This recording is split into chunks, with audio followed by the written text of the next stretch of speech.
Hi, Karen Curry Parker here with your weekly Human Design Evolution Report.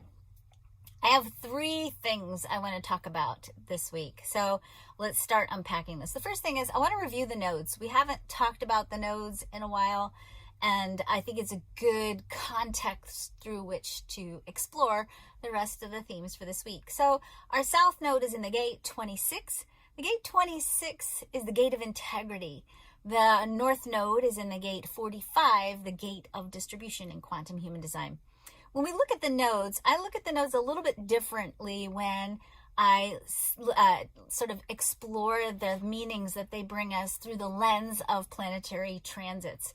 So when I look at the nodes through the lens of looking at the transits, the south node tells us a lot about what do we need to have in place, what do we need to have stabilized, what do we need to have as a key element of our foundation in order for us to move into the theme of the north node. So with our south node theme being in the gate 26, the gate 26 invites us to explore the quality of our self-worth and to really make sure that we are rooted in integrity that is born of a high sense of self-worth. When we're in integrity, then we take better care of our bodies. We're in physical integrity.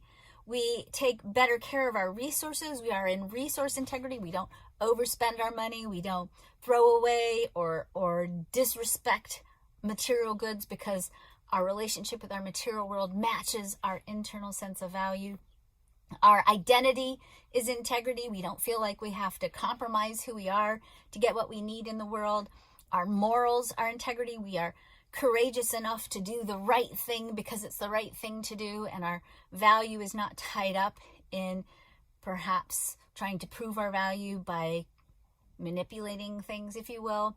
And our energy is integrity. When we have a high quality of self-worth, we nurture ourselves, we take care of ourselves, we don't make commitments we don't have the energy for, and we keep our own resources, our energy, our identity, our purpose, what we have to share. We keep ourselves in a place of sustainable, not just integrity, but sustainable alignment with our value. When we're creating from that place, and this is what the South Node theme brings us, that South Node theme says when you're living in integrity, then you can move into the full expression of the gate 45, the gate of distribution. You have more to share. Your cup is full, maybe full to overflowing, and you have enough to share, and you have enough to share in a way that doesn't degrade your own value. It doesn't put you in a position of martyrdom, that doesn't cause you to make decisions that further depletes you and your own sense of worth and your own sense of value. The nodes sort of set the tone for our evolutionary theme, or I like to call it the plot outline for the rest of the planets. And so we are very much, and have been for the last few months, very much looking at how do we need to bring ourselves into integrity and stay aligned with our own personal value so that we can give more, so that we can be better leaders, and leaders from a place of alignment, and leaders in a way that is sustainable and offers us the ability to create greater well-being for the world, for each other, by virtue of our own embodiment of our own value and well-being. So that's sort of the overarching theme, if you will. The second thing I want to look at is Uranus. So Uranus has been in Taurus all year and will be for a while. Uranus is probably somewhat responsible for some of the big shakeups we've had this year. Uranus is a planet that, first of all, really gives us opportunities for major transformations. It's a planet that brings us a lot of potential for cosmic shakes-ups, twists and turns. It is the energy of Uranus.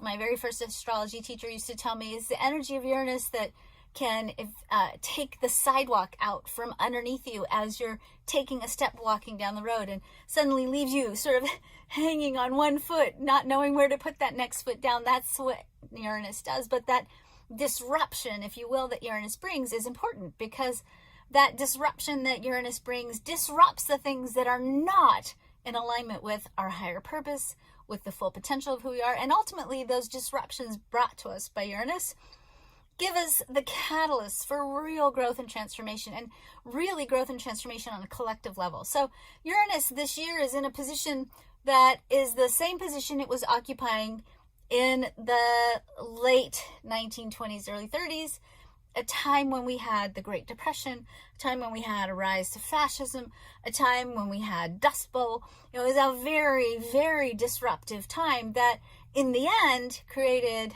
new social reforms. It changed the way we do economy. It changed a lot of the ways in which we do big things on the planet. And that's what Uranus does. It shifts the collective structures, major infrastructures. And in particular, this Uranian cycle, the biggest bulk of the infrastructure that it's seeking to reform right now is the infrastructure related to money and finances in the economy. So, I fully expect as we move through the next cycle of this Uranian shift that we're in, that we're going to continue to see more disruption, particularly on potentially an economic level. And that's not meant to be scary. It's not about necessarily things are going to get bad and terrible. It's more like, first of all, we have to take care of each other. I'm not going to say that. I want to make really clear that if things shift and change, and they probably will, they're already shifting and changing, that we have to be sure that we have fail-safe mechanisms and safety nets so that we can better feed each other and take care of each other and nurture each other. Because that's a big part of actually what a new quantum economy is calling us towards. We are being called towards an economy that is rooted in well-being, that is rooted in being able to sustain ourselves and each other. That goes back to our North Node theme, right? Our gate of distribution. That was a long ramble. What I'm trying to say is Uranus is taking things down. And the things that it is taking down, or the things that it is inspiring us to take down, are things that are no longer in alignment with our integrity. If we are building institutions, financial structures, companies, governmental systems, if we're building things that are not in harmony with the idea that every single living being on this planet is precious, that we are all irreplaceable, vital parts of a cosmic plan, and because we are all valuable, because we exist, we have to stop measuring value and building an economy based on a metric around value that is no longer valid.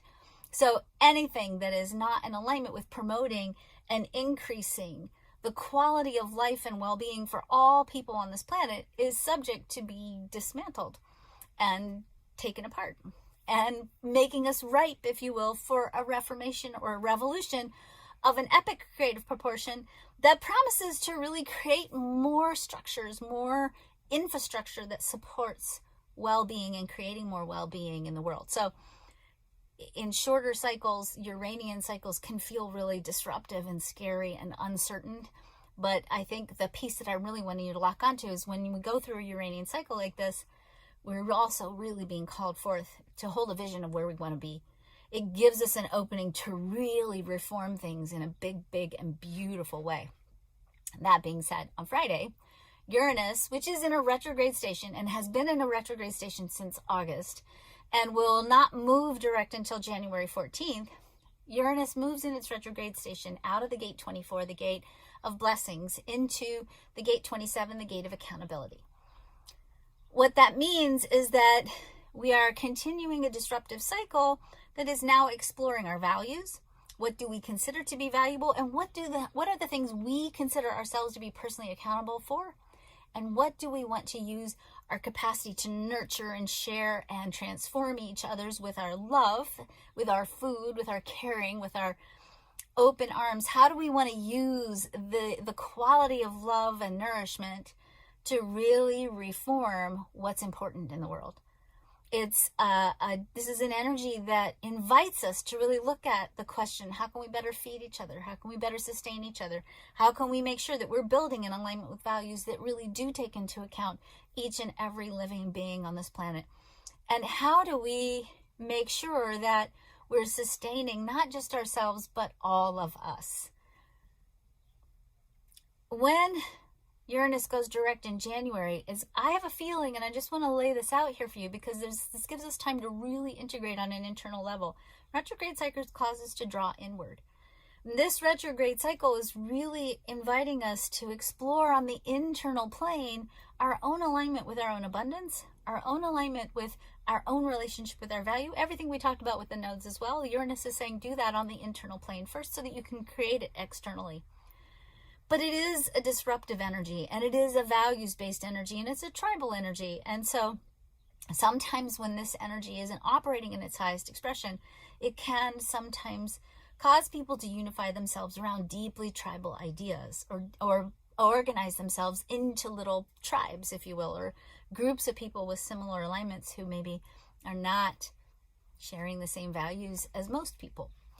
That being said, when Uranus goes direct in January, it might be sort of like we take our finger off of the Coke bottle we've been shaking up, or taking a pressure release valve and opening it up. All that internal reflection has the potential to not be as regulated and in a forward movement with this Uranian forward movement. So I want to say that for those of us who are aware, and that's all of you, and it's all of you who've been listening, especially for the last year, because I've been saying this over and over again, and everything that has happened this year, maybe not the exact details, but any good astrologer has known that this year was going to be what it's been.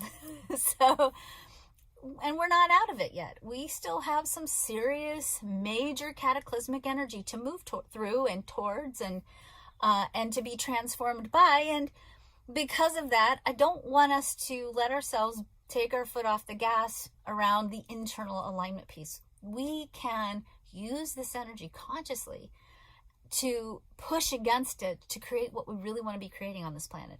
We absolutely, through the power of our intention, through the power of our co-creation and collaboration, we absolutely can create a major movement of reformation. And I really believe, when I look at the planetary energies, a major movement towards a creative revolution that I think is going to match in importance in the human story the scientific revolution 200, 300 years ago. So big stuff is coming, and you all are part of ushering this new era in. And I really do know from looking at the transits and in the heart of my hearts, and I suspect many of you feel the same way, that this is a new era of sustainable, equitable, and just peace. We're going to get there, but we can't get there until we dismantle all the things that don't serve it. So that's a lot of what's up for us.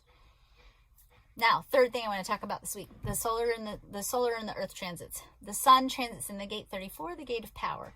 The earth transits in the gate 20, the gate of patience, or sometimes the gate of divine timing. So whatever the earth is lighting up is what we need in order to be able to move forward with the energy of the sun. So the earth is telling us we have to be in alignment with right timing. We have to be patient, because if we are pushing against right timing, we are going to deplete ourselves. We are going to run out of energy. We are going to be forceful out of desperation, and we're not going to be in alignment with what we need to create. With the sun in the gate 34, we are learning that we can be immensely powerful when we collaborate and unify ourselves around common ideas that serve the greater good. And that when we sit in that phase of building up energy and gathering our power, that power will be released in response to the right thing when the timing is right. And if we wait for the right timing and respond, then our ability to really enact power in really literally the most powerful way possible in the human design chart, our ability to be powerful, to be so powerful that we can transform the status quo and really bring about a great opening for evolution and change, that's what's potentially available for us this week. So we are really being invited to explore the theme of power, our personal power, our sense of empowerment, places where maybe we've stopped ourselves from being powerful, places where we need to really explore the difference between power versus force. And because we're looking at this through the lens of integrity and distribution and accountability, the other themes I've been sharing with you, we're also looking at leadership energy and power energy through those themes as well. Do we have the integrity to lead with integrity? Do we have the power to not only transform ourselves, but to use what we have to serve the greater good, to share what we have in an equitable, just, and sustainable way? And can we be held accountable, and can we hold others accountable for using power in a benevolent way? Can we explore those people who are in roles of power? Can we look at them and hold them accountable to this high standard of leadership? This is not a political statement here. I'm saying this applies to everybody in the world, anybody that's in any position of leadership, and it applies to us as well. We have to hold ourselves accountable for sustaining ourselves, for operating and creating from our highest place of alignment, from our highest potential to serve not only ourselves and our loved ones, but the greater good. And to make sure that we are tapping into a power that allows us to really activate our full potential to serve at our highest level. Okay, I know that was kind of long. I appreciate you hanging with me on this. It's so important. I want you all to explore this week your relationship with your personal power. I want you to continue to remember that you are infinitely powerful. Before you got here into this human body, you had all the force necessary to create universes and worlds. You're just translating it now into a human story. And I want to remind you, we are on the cusp of a powerful creative revolution, and you are an essential player in that revolution. You wouldn't be here at this time if you weren't. You are here to midwife the birth of a brand new world, a world that is rooted in sustainability, value, and peace, and a world that promises to create equal and equitable and just power to every beautiful, extremely exquisitely precious living being on this planet. Have a really great week. I'm so grateful for all of you who watch every week. Take good care of yourselves, and please, please, please take some time to appreciate who you are, what you have, and this beautiful mission that you are on, this unique, vital, and irreplaceable role that only you can play in the cosmic plan.